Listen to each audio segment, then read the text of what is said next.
Title ಹಿಂದ್ಗಡೆ ನೋಡೋದಾದ್ರೆ ಒಂದಷ್ಟು 3 ಪೇಪರ್ಸ್ ಇದೆ ಸಣ್ಣದಾಗಿ. ಒಂದು ಮಗು ಬಿಡಿಸಿದಂಥ ಚಿತ್ರ ಆನಂತರದಲ್ಲಿ ಲೀಗಲ್ ನೋಟಿಸು ಮತ್ತೆ ರಟ್ಟು ಒಂದು ಹಳೆ ಇರೋದಂತ ಹರಿದಿರೋಂಥದ್ದು. ಸೊ ಏನು ಅರ್ಥ ಅದು ಅದು ರೂಪಕವಾಗಿ ಏನಾರು ಇದೆಯಾ ಅಂತ ಕತೆಗೆ? ನನಗೆ ನಿಮ್ಮ ಅಬ್ಸರ್ವೇಷನ್ ಖುಷಿ ಆಯಿತು.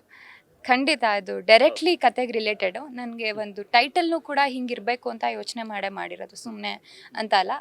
ಅದು ಏನು ಕತೆ ಅಂದರೆ ಅದನ್ನೆಲ್ಲ ನಾವು ಬಾಯ್ಬಿಟ್ಟು ಹೇಳಲೇಬಾರ್ದು, ಅದು ಸಿನಿಮಾದಲ್ಲೇ ನೋಡಬೇಕು, ಅಥವಾ ಅಟ್ಲೀಸ್ಟ್ ಟ್ರೈಲರ್ ಗಿಲಲ್ಲಿ ಬಂದಾಗ ಗೊತ್ತಾಗುತ್ತೆ. ನಿಮ್ಮ ಸಿನಿಮಾದ ಮೊದಲ ಗೆಲುವು ಅಂತಂದರೆ ಸಂಗೀತದ ವಿಚಾರದಲ್ಲಿ ಇಸೈಜ್ಞಾನಿಯನ್ನು ಇಲ್ಲಿ ಕರ್ಕೊಬಂದು ಮತ್ತೆ ಅವ್ರ ಕಡೆಯಿಂದ ಅವ್ರು ಒಪ್ಪಿಸಿರೋದು ದೊಡ್ಡ ವಿಚಾರ.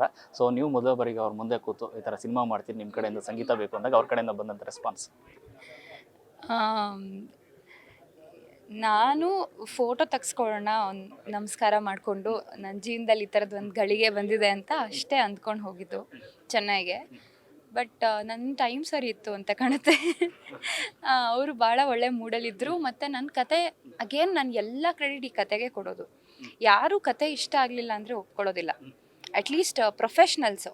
ಸುಮ್ಮನೆ ಸಿನಿಮಾ ಅಂದರೆ ಎಕ್ಸೈಟ್ಮೆಂಟ್ ಇರೋರು ಒಪ್ಕೊಳ್ಬೋದು, ಬಿಟ್ಟರೆ ಸಿನಿಮಾಗಳನ್ನ ವರ್ಷಾಂತರಗಳು ನೋಡ್ತಿರೋರು ಅವ್ರಿಗೆ ಗೊತ್ತಿರುತ್ತೆ ಈ ಕತೆ ವರ್ಕ್ ಆಗುತ್ತೆ, ಇಲ್ಲ ಇದು ವರ್ಕ್ ಆಗಲ್ಲ ಅಂತ.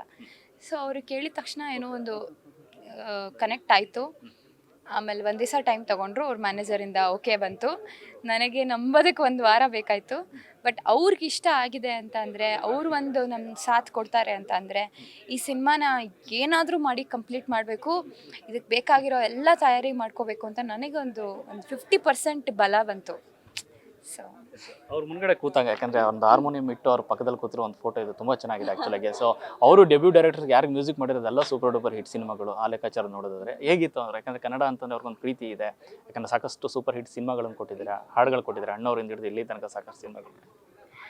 ಅವರು ಸ್ಟ್ರಿಕ್ಟ್ ಪ್ರಿನ್ಸಿಪಲ್ ಥರ, ತುಂಬ ವಿಧೇಯ ವಿದ್ಯಾರ್ಥಿಯಾಗಿ ಅವ್ರ ಎದುರುಗಡೆ ಕೂತ್ಕೊಳ್ಬೇಕು. ಕೆಲವೊಂದ್ಸಲ ನಮಗೆ ಇವಾಗ ನಿರ್ದೇಶಕಿಯಾಗಿ ನನಗೆ ಇನ್ನೇನೋ ಬೇಕು ಅನಿಸುತ್ತೆ, ಅದನ್ನು ಹೇಳೋದಕ್ಕೂ ಅದು ಕೇಳೋ ರೀತಿ ಮತ್ತು ಅವರಿಗೆ ಅದು ಅರ್ಥ ಆಗೋ ರೀತಿ, ಅವರಿಗೆ ಅವ್ರ ಜಡ್ಜ್ಮೆಂಟ್ ಬೇರೆ ಇರುತ್ತೆ. ಅವರು ನೀ ತುಂಬ ಯೋಚನೆ ಮಾಡ್ತೀಯ, ಕಲೆ ಅನ್ನೋದು ಫ್ರೀ ಫ್ಲೋ ಬರಬೇಕು, ಈ ಥರ ಹೇಳ್ತಾರೆ. ಸುಮಾರು ಈ ಇಡೀ 1.5-2 ವರ್ಷದಿಂದ ನನಗೆ ಇದೆಲ್ಲ ತುಂಬ ಜೀವನದ ಪಾಠ ಕಲಿಸಿದೆ ಈ project. More than anything, I think ಒಂದು ಗಟ್ಟಿಯಾದ ವ್ಯಕ್ತಿತ್ವವಾಗಿ ನನ್ನನ್ನು ನಿರ್ಮಾಣ ಮಾಡ್ಕೊಳ್ಳೋದಕ್ಕೆ ಹೆಲ್ಪ್ ಮಾಡಿದೆ. ಸಾಮಾನ್ಯವಾಗಿ ಮಹಿಳಾ ನಿರ್ದೇಶಕಿ ಅಂದರೆ ನಾಯಕಿಯಾಗಿ ಒಂದಷ್ಟು ಬ್ಯಾಕ್ ಟು ಬ್ಯಾಕ್ ಸಿನಿಮಾಗಳು ಅಥವಾ ಪಾತ್ರಗಳು ಸಿಗ್ತಾ ಇರುವಾಗ ಇದೆಲ್ಲ ಬೇಕಾದ್ರೆ ರಿಸ್ಕು ಅಂತ ಅಂದ್ಬಿಟ್ಟು ಕಾಲಿಡೋರು ಎಷ್ಟೋ ಜನ ಇರ್ತಾರೆ. ಅಂಥದ್ರಲ್ಲಿ ನಿಮ್ಮ ತಂಡ ನೋಡಿದಾಗ ಖುಷಿ ಆಯಿತು. ಹಂಪಿ ಪಿಕ್ಚರ್ಸ್ ಅಂತ ಜಯೇಶ್ ಕ್ಯಾಂಪಿ ಅವರು ದೊಡ್ಡ ಡೈರೆಕ್ಟ್ರು, ಈ ಕಡೆ ತರುಣ್ ಅವರು ಕ್ರಿಯೇಟಿವ್ ಹೆಡ್ ಆಗಿ ಬರ್ತಾರೆ. ಅದೊಂದು ಸಾಥ್ ಕೂಡ ಬಳಗನೇ ತುಂಬ ದೊಡ್ಡದಾಗಿದೆ ನಿಮಗೆ.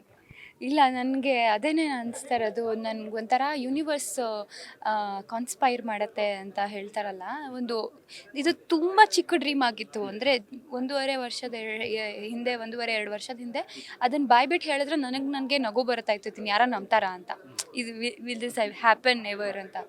ಸೊ ಇದು ಒಂದೊಂದೇ ಹಂತವಾಗಿ ಅದು ಬರ್ತಾ ಇದ್ದಿದ್ದು ಪ್ರಾಬ್ಲಮ್ಸ್ನ ಎದುರು ಮಾಡಿಕೊಂಡು, ಮತ್ತು ಇದರಲ್ಲಿ ಎಷ್ಟೊಂದು ಜನ ಬಿಟ್ಟೋಗಿದ್ದಾರೆ ಪ್ರಾಜೆಕ್ಟ್ ಇವತ್ತು ಇರೋ ತಂಡಕ್ಕೆ. ಆಗಕ್ಕೆ ಮುಂಚೆ ಬೇರೆ ಯಾರ್ಯಾರೋ ಬಂದು ಹೊಟ್ಟೋಗಿ ರಿಜೆಕ್ಟ್ ಮಾಡಿ ಎಲ್ಲ ಆಗಿದೆ. ಇದು ಇವತ್ತು ಉಳ್ಕೊಂಡಿರೋದು ಒಂಥರ ಕ್ರೀಮು. ಇವತ್ತು ಯಾರ್ಯಾರು ಇದ್ದಾರೆ ಈ ಸಿನಿಮಾನ ಸಪೋರ್ಟ್ ಮಾಡಿಕೊಂಡು, ಇದು ಹೀಗೆ ಆಗಬೇಕಿತ್ತು ಅಂತ ಕಾಣುತ್ತೆ. ನನಗೆ ಭಾಳ ಸಂತೋಷ ಇದೆ. I am very thankful to Tarun Sudhir sir and Jadesh sir, Ilaiyaraaja sir, Prem sir, ಪ್ರತಿಯೊಬ್ಬರು ಒಂದು ಹೊಸ ಹುಡುಗಿನ ಇಷ್ಟು ನಂಬಿ ನನ್ನ ಬರವಣಿಗೆನ ಅಥವಾ ನನಗೆ ಸಿನಿಮಾ ಮಾಡಬೇಕನ್ನೋ ಕನಸನ್ನು ಅವರೆಲ್ಲರೂ ಸಾಥ್ ಕೊಡ್ತಿದ್ದಾರೆ.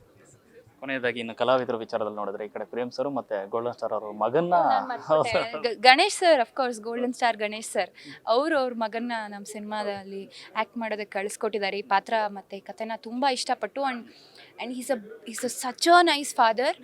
ಒಬ್ಬ ಸ್ಟಾರ್ ಆಗಿ ಒಂದಾದರೆ ಒಂದು ತಂದೆಯಾಗಿ ಅವರಿಗಿರೋ ಆಸಕ್ತಿ, ಮಗನ್ನ ಪ್ರತಿ ಸಲ ಕಳಿಸ್ದಾಗ್ಲೂ ಅವ್ರು ತೋರಿಸೋ ಕಾಳಜಿ, ಆಮೇಲೆ ಆ ಟೈಮ್ ಸೆನ್ಸ್. ಇವತ್ತು 6 ಗಂಟೆಗೆ ಪ್ರೆಸ್ ಮೀಟು ನೀವು ನೋಡಿರ್ಬೋದು, 5:59 ಬಂದ ಅವನು, ಇಲ್ಲಿಗೆ ಬಂದ ಅವ್ರ ಮ್ಯಾನೇಜರ್ ಜೊತೆ. ಅಷ್ಟು ಡಿಸಿಪ್ಲಿನ್ಡ್, ಅವ್ರು ಸುಮ್ಮನೆ ಸ್ಟಾರ್ ಆಗಲ್ಲ. ಸೊ ಎಲ್ಲ ಕಾರಣಕ್ಕೂ ಈಗ ನೋಡಿ ಎಷ್ಟು ಜನ ಈ ಸಿನಿಮಾದಲ್ಲಿದ್ದಾರೆ. ನನಗೆ ಭಾಳ ಸಂತೋಷ. ಅಂದರೆ ಸಂತೋಷ ಅನ್ನೋಕ್ಕಿಂತ ಐ ಫೀಲ್ ಹಂಬಲ್ಡ್. ಯಾ, ಇನ್ನೇನು ಸರ್ಪ್ರೈಸ್ ಇಟ್ಟಿದ್ದೀರಾ ಅಂತ ಈ ಕಡೆ ಪ್ರೇಮ್ ಸರ್, ಈ ಕಡೆ ಗೋಲ್ಡನ್ ಸ್ಟಾರ್ ಅವ್ರ ಮಗ, ಬೇರೆ ಏನಾದ್ರು ಕಲಾವಿದರ ವಿಚಾರದಲ್ಲಿ?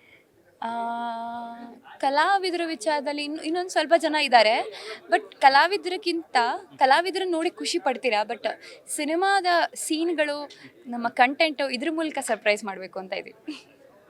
Thank you, all the best, ಒಳ್ಳೆಯದಾಗಲಿ. Thank you. ಎಸ್, ಇದಿಷ್ಟು ರಂಜನಿ ರಾಘವನ್ ಅವರು ಮತ್ತು ಕ್ಯಾಮ್ರಾ ಪರ್ಸನ್ ಪ್ರಶಾಂತ್ ಜೊತೆ ಲೋಕೇಶ್, ನ್ಯೂಸ್ ಫಸ್ಟ್, ಬೆಂಗಳೂರು.